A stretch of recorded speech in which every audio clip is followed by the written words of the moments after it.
Ewan ko kung saan nanghihiram ng talino yung yung spokesman ng Armed Forces of the Philippines, Arevalo. Lintikan sip-sip nito, no? Talagang sagad sa buto eh. Ay yun daw ang malay mo raw. Baka papanuhan niya kung sa UP campus, dyan sa UP, meron palang laboratorio ng shabu. Paano papasok ang pulis dyan? Diba? O, paano magre-raid ang pulis dyan kung hindi sila pwedeng pumasok? Lintik ang imagination ito, no? Makahanap lang. Mapansin lang siya. Ginagawan tanga ang lahat ng tao. Mga kaibigan. Bakit? Para sa sarili nila eh. Sarili niyang kapakanan iniisip niya eh. Yung mga nagsisip-sip. Sariling kapakanan nila yon. Ginagawa nila ang bagay gamit ang pwesto sa gobyerno para sa sarili nila. Ang laking kalokohan ang naisip nito. Bakit magkakaroon ng laboratorio sa University of the Philippines? Ibang usapan yon. Hindi ka naman pulis eh. Military kayo eh. Wala kayong pakialam sa operation ng drugs. Di ba? Kung meron man kayong information, papasa nyo sa pulis. Yung pulis, tsaka yung PIDEA, yun ang pwedeng manghuli dyan. Di ba? Sa droga, NBI. Pero kayo, Armed Forces, ang trabaho ninyo, alamin ninyo kung may laboratorio sa West Philippine Sea, ang Inchik. Di ba? Nagkaroon na yan eh. Yung barko, di ba? Ginagawang shabu laboratory pala. Yung mga ginagamit na maliliit na barko ng Inchik dito, mga private. Yung pala, laboratorio na ng shabu. Doon, nakatitiyak ba kayo yung mga itinayong infrastructure sa mga teritoryo ng Pilipinas? Walang laboratorio ng shabu. Tanong mo nga kay Arevalo. Pagka meron ba ron, mare-raid ninyo? Ni umikot nga ron, di kayo makaikot dun eh. Tingnan ninyo ito, saan ba nangyari ito? Sa British Columbia, Canada. May nahuling shipment naman ng cocaine. 24 na bricks ng cocaine daw ang nakita, mga kaibigan. Alam niyo kung saan isinakay itong mga cocaine na ito? Sa shipment ng mga saging. Doon isinabay. Laging nangyayari yan dito eh. Ito si Arevalo. Pumunta ka sa custom, magbantay ka ron. Tignan mo kung gaano karaming shabu pumapasok dyan sa Bureau of Customs. Kasi may shabu pa rito eh. Paano nakakapasok dito yan?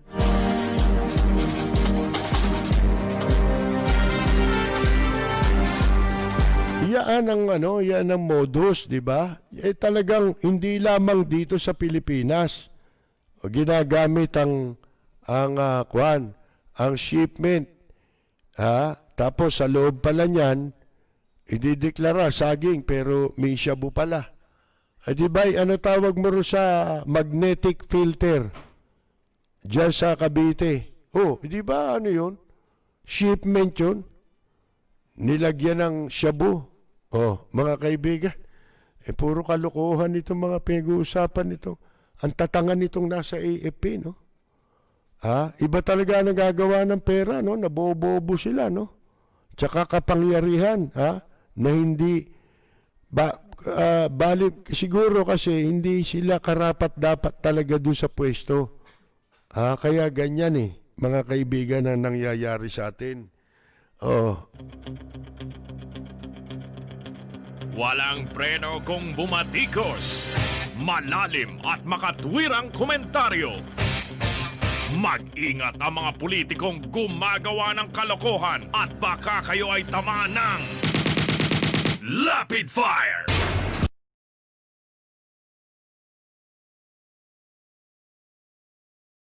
ang pinag-iinitan mga estudyante sa UP. At kung saan saang universidad, tinatakot. Kasi daw baka raw, ito raw mga eskwelang ito dyan daw nagre-recruit yung MPA. Kasalanan ba nung nire-recruit yun? Di ba? Parang yan, illegal recruitment Hulihin mo yung illegal recruiter. Bakit mo hulihin yung biktima? Ang kailangan nyong gawin, paganahin nyo yung utak nyo. Yun ang hirap sa mga nasa gobyerno ngayon Hindi nila nalalaman, binigyan sila ng utak para gamitin. Hindi para gawing dekorasyon. Mga kaibigan. Isipin mo, di mag-isip kayo ng paraan. Paano kayo makagagawa ng paraan upang hindi maligaw ng landas yung mga estudyante? Hindi ba? Yun ang gawin ninyo.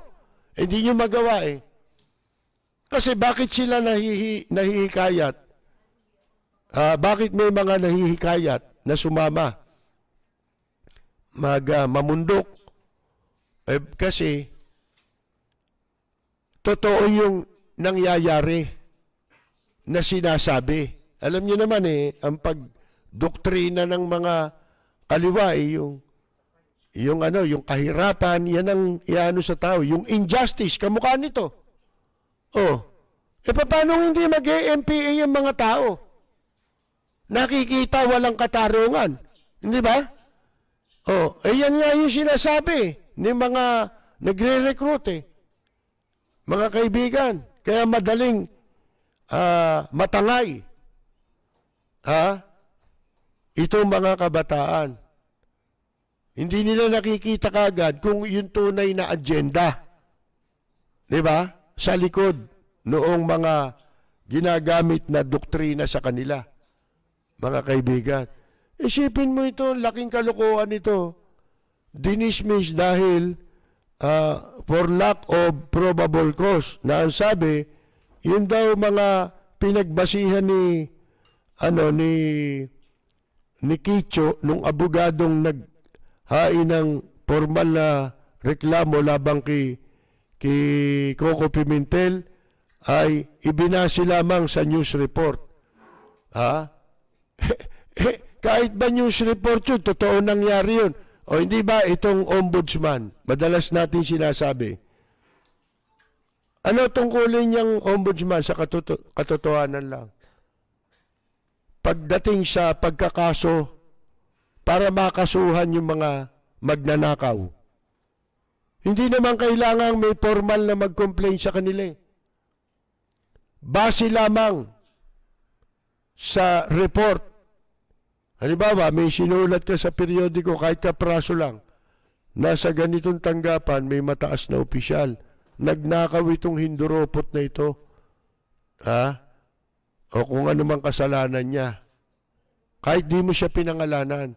Sa totoo lang, kung talagang magtatrabaho ang ombudsman at susundin nila ang kanilang mandato, mga kaibigan, hindi na kailangang, kung talagang ang nasa sa isip nila, ang intensyon nila, tulungan ng ating bansa na malipol ang mga magnanakaw, kawatan sa gobyerno. Kapiraso lang. Ano ba gagawin nila? Hindi naman nila kaagad kakasuhan ka Gagawin lang nila yung tungkulin nila O pag nakita mo, isang opisyal sa ganitong lungsod, di sulatan kaagad ng ombudsman, may kapangyarihan silang gawin yun. Na kung tawagin ay motu proprio. Mga kaibigan, pwede sila sumulat. Binabanggit itong lungsod mo, may isang opisyal dyan na nasangkot sa kickback sa ganitong transaksyon. Patingin nga nung kopya nung naging transaksyon nyo, susulat lang sila Hingi sila nung kopya magsisimula sila ron eh.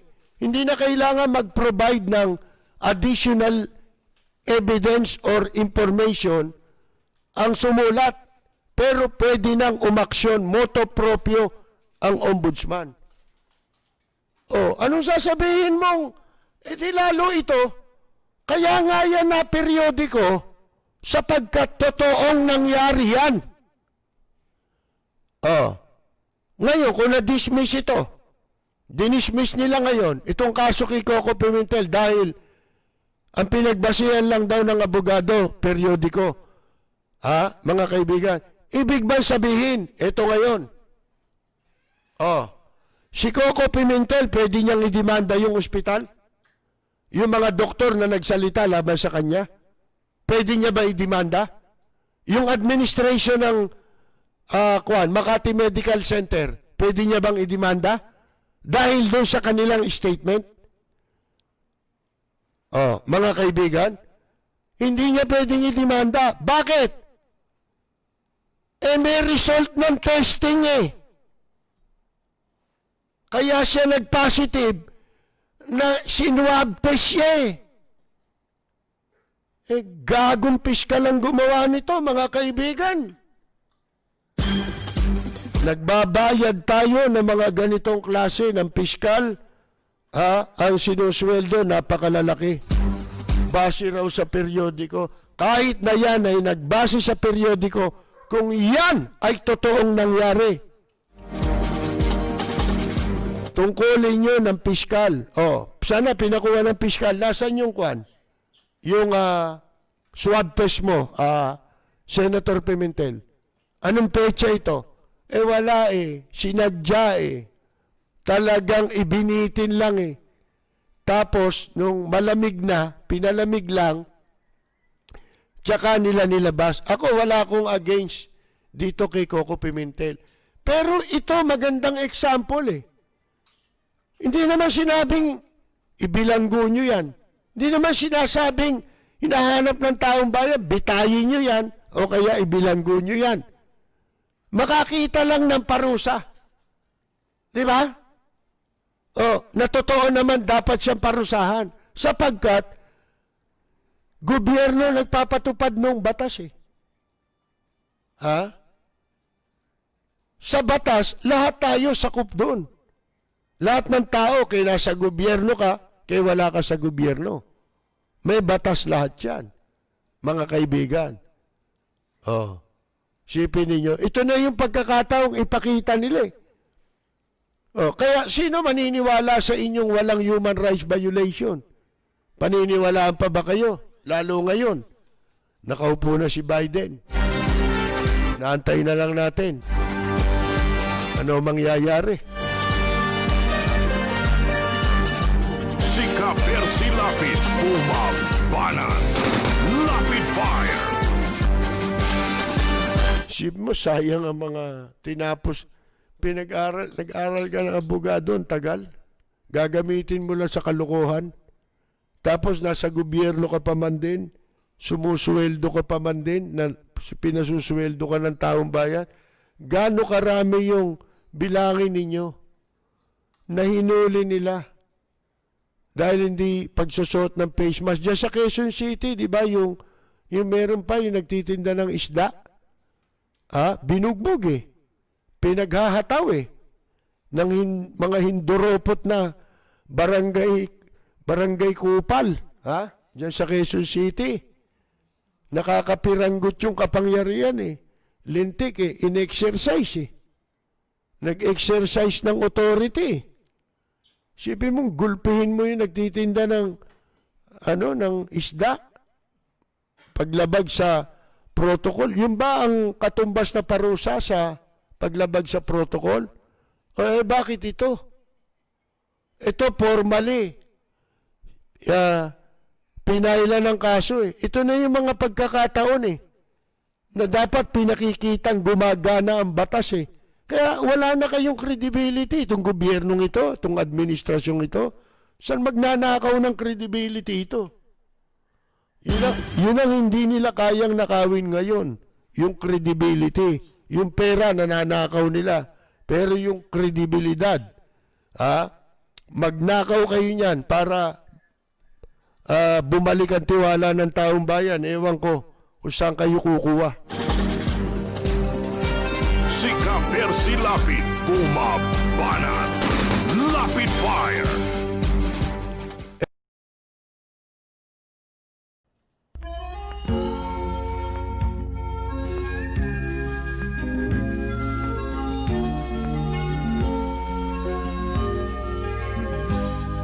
Sa bayan ko ay isa ang lahi.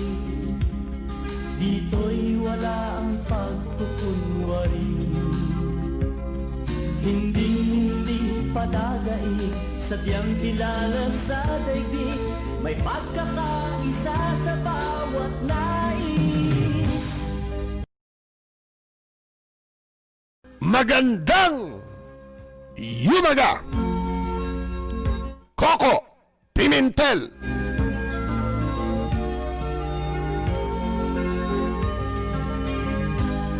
Ang bayan ko'y punong-puno ng yaman. Bakit ito'y kailangan pang iwanan? Hindi nga ba't anong sarap mabuhay ng buong ganap sa bayan?